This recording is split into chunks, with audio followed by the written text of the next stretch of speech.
We want to begin in South Fulton, where police are investigating what they're calling a murder-suicide. Thanks so much for joining us for Fox 5 News at 6.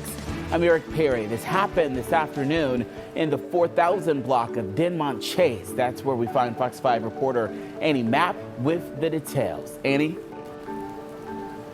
Eric, we learned the man shot and killed his wife before killing himself.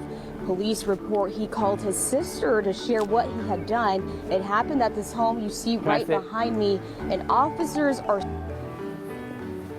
several hours later. Now, according to police, the husband called his sister at 12:17. Calls after speaking to her. South Fulton police officers were.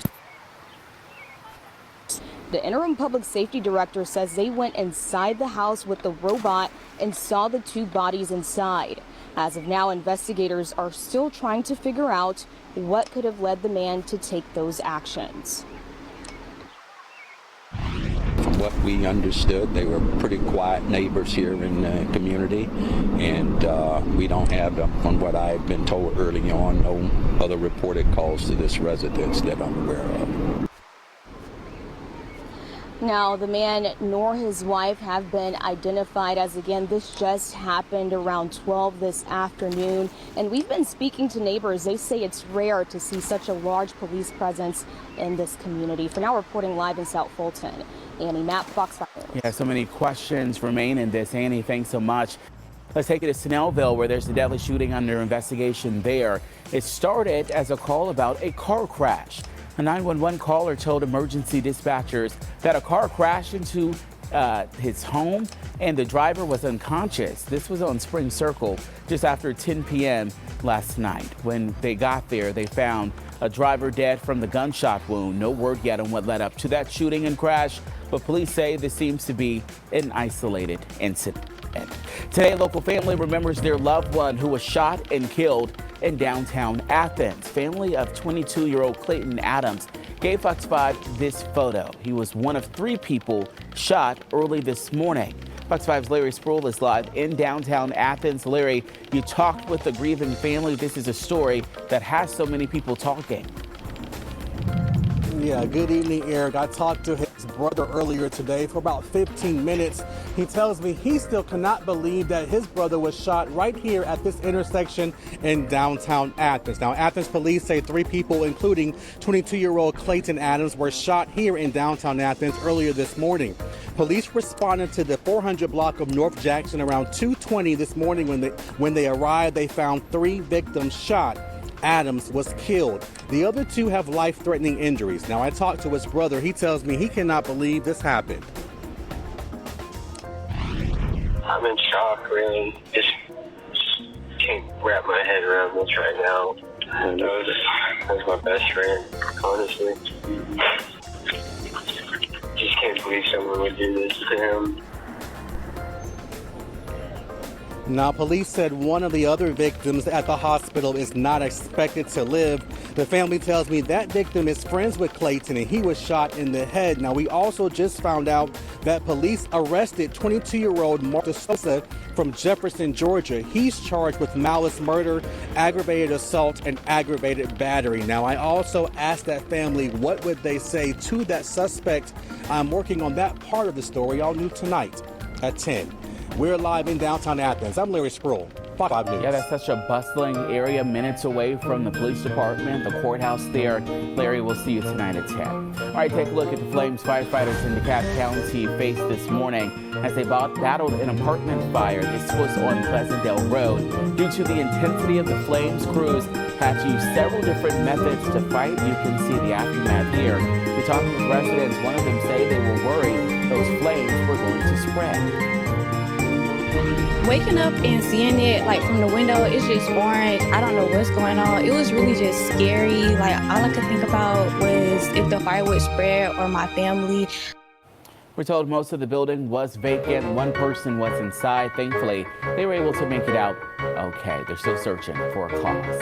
Well, as the teacher killed when a senior prank turned tragic was laid to rest today, the teens involved in its death, we've learned, will not face charges. The district attorney dropped the cases against each of the 5 teens in connection with the death of North Hall High School teacher Jason Hughes, including the one behind the wheel of the truck that ran him over. 18-year-old Jaden Wallace, who was initially charged with vehicular homicide. Last night, his attorney commended the prosecutor's decision. Family's attorney. I also want to join them in thanking Lee Dara and the Hall County District's Attorney's Office for a thorough investigation and for promptly dismissing these charges against Jaden, as well as the other students that were present. Before the DA's decision Friday, an online petition asking for the charges to be dropped collected more than 5,000 signatures, and even Hughes' widow asked for charges to be dropped. And an online fundraiser for the Hughes family collected almost $500,000.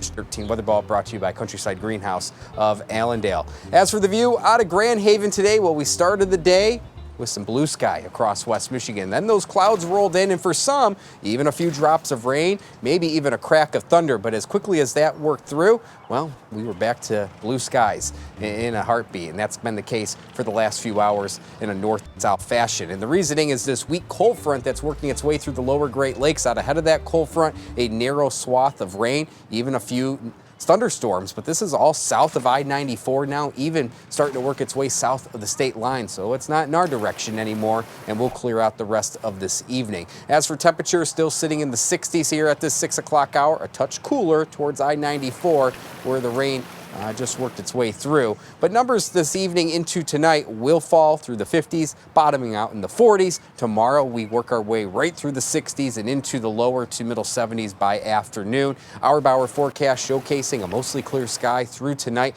The only exception is for some patchy fog that may develop southward of I-96 with some of the rain that fell earlier this afternoon, just enough moisture near ground level for some patchy fog to develop in the late night hours into around daybreak tomorrow. It should be short-lived, and then we enjoy a sun-filled sky pretty much all of our Wednesday, and that will carry on into Thursday as well. The only exception on Thursday is maybe we could squeeze out an isolated shower east of US 131, but that looks to be the exception rather than the rule. By the way, tonight is the peak of the Lyrid meteor shower.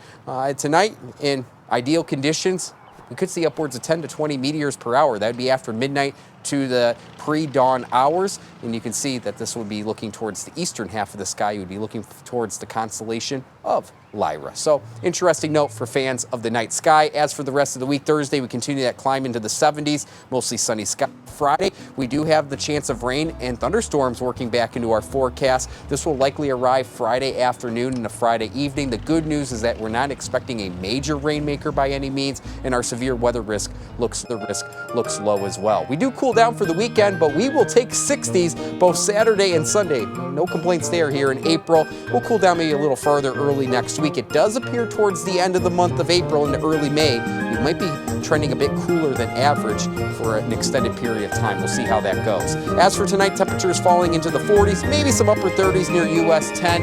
Otherwise, we'll watch out for that patchy fog chance south of I-96. 13 on your side, 7-day forecast, an enjoyable Wednesday and Thursday ahead. Rain and some storms comes later in the day on Friday. And as for the weekend, Juliet, looking nice for now. Upwards of 30 miles per hour for the beginning half of the day, and then we start to see the winds subside as we reach our peak temperatures in that upper 60 category for us in Grand Rapids. Again, all in large part to this warm front that's pushing in. What I will say is that our environment is pretty moisture starved, and while a system like this would typically generate a bit more widespread rainfall, we're looking at a really low chance, 20% north of 96, 30% south of 96. Hour by hour forecast here shows that as that little wave of our atmosphere passes through, we could see an isolated shower and maybe even a weak thunderstorm, Kalamazoo to the south.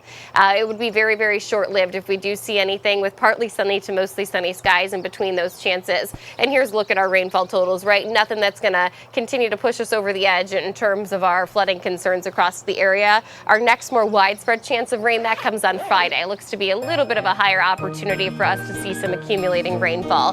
Low to mid 60s along the lakeshore, upper 60s inland. upper 60s to low 70s for our southern zone. And again, Kalamazoo, Battle Creek, Hastings, you have the highest chance to see a brief thunderstorm today. The rest of your 13 on your side, 7-day forecast.